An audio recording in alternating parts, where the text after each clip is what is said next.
How does ChatGPT actually make its money? I've been wrong about this in the past, so hopefully this will fix it. I saw a discussion over on Twitter where Nick Dobos is saying that the reason why ChatGPT is doing so well is that it's a model that people can actually use.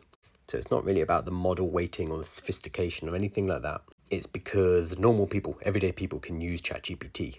Off the back of that, I saw this interesting comment saying, I speculate OpenAI makes more money from their dev tools than from their chatbot.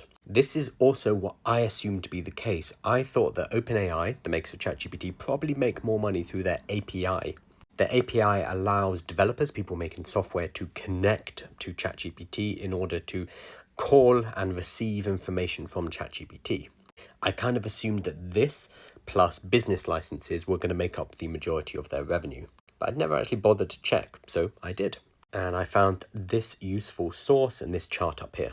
So according to these estimates, over half, 55%, actually comes from the everyday subscriptions. Literally the people who are paying $20 a month. Followed by 21% from enterprise, that's going to be the much more expensive for larger organizations plan. And then 8% from teams, which is kind of in the middle between the individual plan and the enterprise plan. And then only 15% coming through their API sales, so selling to developers who use ChatGPT inside their applications.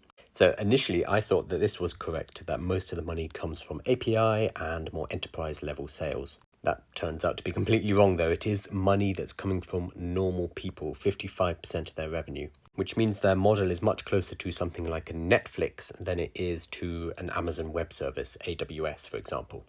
This also underlies the fact that ChatGPT is very quickly becoming the Google of artificial intelligence. We very rarely talk about search engines, we talk about Google. I think we're going to see a similar thing with AI, where people will not necessarily talk about AI or chatbots or large language models, they'll just say ChatGPT. It will become synonymous with the category itself, which is a really powerful place to be from a marketing point of view. And the fact that their business model is currently B2C, so business to consumer, rather than B2B, business to business, means that this is a very powerful position for them to be in.